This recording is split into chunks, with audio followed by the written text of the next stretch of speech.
সাত সকালে বিপত্তিকর ঘটনা পূর্ব বর্ধমানের নাদনঘাট থানার বগপুর পঞ্চায়েতের নপাড়া মোড় এলাকায়। উচ্চ ক্ষমতাসম্পন্ন বিদ্যুতের দুটি তারে ঘর্ষণ লেগে বসত ঘরে হঠাৎ করেই আগুন লেগে যায়। সামগ্রিক ঘটনাকে কেন্দ্র করে তীব্র চাঞ্চল্য ছড়ায় গোটা এলাকায়। স্থানীয় সূত্রে জানা গেছে, উচ্চ ক্ষমতাসম্পন্ন বিদ্যুতের তারে দুটি বাঁদর লাফালাফি করছিল, আর সেই লাফালাফির জেরে তড়িদাহত হয়ে দুটি বাঁদরের মৃত্যুও হয়।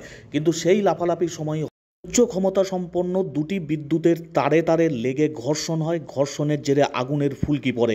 অ্যাসবেস্টারের চাল ফুঁড়ে সেই আগুনের ফুলকি চলে আসে ঘরের ভিতরে। সমস্ত জিনিসপত্র আগুন ধরে যায়। দাউ দাউ করে আগুন ছড়িয়ে পড়তে শুরু করে। পরবর্তী সময়ে পাশের ঘরেই থাকা দুজনকে উদ্ধার করে জানলা ভেঙে বাইরে বের করে নিয়ে আসে স্থানীয় মানুষজন। ঘটনাকে ঘিরে তীব্র আলোড়ন ওই এলাকায়। লায়লা আঞ্জুমান খাতুন এবং তার ছেলে তানবিরুল শেখ ওই বাড়ির মধ্যে ছিলেন। হঠাৎ করেই এই ঘটনার জেরে তারাও হতচকিত হয়ে যান। স্থানীয় মানুষজন দ্রুত ছুটে আসেন ঘটনাস্থলে। আপাতত বিদ্যুৎ বিচ্ছিন্ন করে রাখা হয়েছে ওই এলাকায়। বিদ্যুৎ দপ্তরকেও খবর দেওয়া হয়েছে।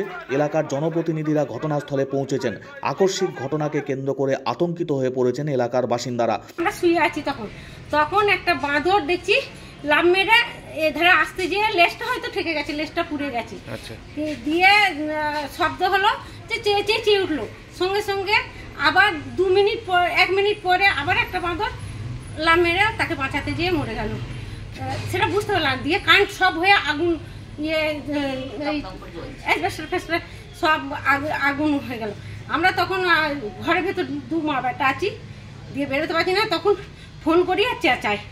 তখন সব আগিয়ে এসে মানে বাজারে সব আগিয়ে এসে আমাদের ঘরে জানলা ভেঙে মই দিয়ে কোনো রকমে আমাদের ঘরে দুজনকে নামিয়ে দেয়। আর এখানটা সব পুরে আমার খাট ফাট, মানে যত আমি আসার কাজ করি, আসার কাজে যত খাটে সব কাগজপত্র ছিল সব কিছু আমার শেষ হয়ে গেল। যে আপনারা দেখছেন তো সব কিছু আমার ওইখানেই, মানে সারা জীবনের কাগজপত্র ওইখানেই থাকে। হনুমান কারেন্টের তার আছে তো, ওই তারের জন্য 11,000 তারটাই এইটাই হচ্ছে সমস্যা। এইটা আপনাদের এখানে ব্যবস্থা করতে হবে। আজ আমার বিপদ হয়েছে, কাল আরো 5 জনকার তো বিপদ হতে পারে। ক্ষতি হয়েছে বলতে আমার ফ্যান ছিল, আর আমার প্রচুর কাগজপত্র, টাকা পয়সাও কিছু ছিল। টাকা পয়সার আমি কতটা হিসাবে আমি জানি না। এখন এই মোমেন্টে আমার মাথা ঠিক নাই, আমি বলতে পারছি না। এটা কোন জায়গা? এটা নপাড়া মোড়। কি ওই সকালে আমরা খবর পেলাম যে সকালে এখানে যে 11,000 যে লাইন গেছে, এখানে দুটো হনুমান এখানে ওই মানে এর পরপর এখানে অনেকবার এই ঘটনা ঘটছে। মানে হনুমানগুলোকে অ্যাডভান্সটার উপরে এখানে থাকা অবস্থায় পরপর পরে একটার পর একটা আস্তে আস্তে মানে টাচ হয়ে গেছে, এবং 11,000 খুবই নিচেই, খুবই মর্মান্তিক পরিস্থিতির মধ্যে চলছে। এবং সঙ্গে সঙ্গে 2জন মানুষ ছিল ভিতরে, এবং 2জনই মারা যেত। এবং তারপরে ওর বাড়ির কাগজপত্র থেকে শুরু করে সমস্ত জিনিস, আসবাবপত্র সমস্ত পুড়ে আগুনে পুরো ছয়লাভ হয়ে গেছে। যা করে ওই ভদ্র মহিলা এবং ওনার হচ্ছে বিধবা মহিলা, এবং ওনার একটা ছেলে আছে, এবং ওনারা যা করে বাজারের সমস্ত লোক মই দিয়ে কাজ ভেঙে ওনাদের করে বার করেছে। মানে সমস্ত সবই বাড়ির আসবাবপত্র থেকে শুরু করে সমস্ত সব মর্মান্তিকভাবে সমস্ত সব পুড়ে গেছে।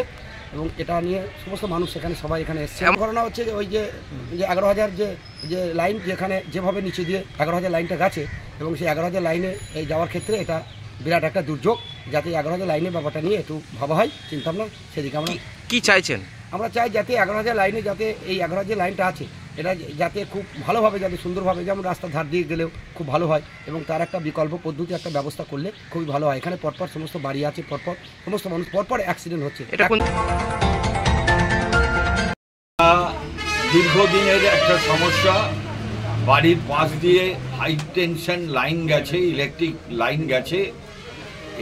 এই এলাকার মানুষের দীর্ঘদিনের একটা আবেদন ছিল বিদ্যুৎ দপ্তরের কাছে, যাতে কভার করে দেওয়া যায় এই তারগুলোই। স্বাভাবিক কারণে এখন তো তার এলটি লাইনের তারগুলো তো কভার করা হচ্ছে, তাহলে এটা কভার করে দিলে এলাকার মানুষের সমস্যার অনেকটাই সমাধান হয়। আমরা অলরেডি এই বিষয় নিয়ে বিদ্যুতের ঊর্ধ্বতন কর্তৃপক্ষ এবং সম্মানীয়া আমাদের জেলা পরিষদের বিদ্যুৎ ও চিরাচরিত শক্তি স্থায়ী সমিতির যিনি কর্মাধ্যক্ষা আছেন আরতি খান, তার সঙ্গে যোগাযোগ করার চেষ্টা করছি, যাতে এলাকায় আগামী দিনে এই ধরনের ঘটনা না ঘটে। ওর সর্বস্ব পুড়ে গেছে। একজন বিধবা মহিলা আঞ্জুমান, আশাকর্মীর কাগজপত্র সব।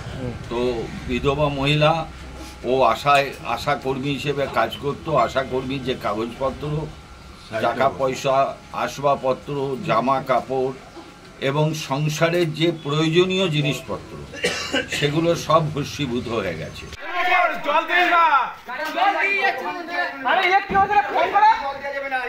ইলেকট্রিকের ব্যাপার আছে, জল দিয়ে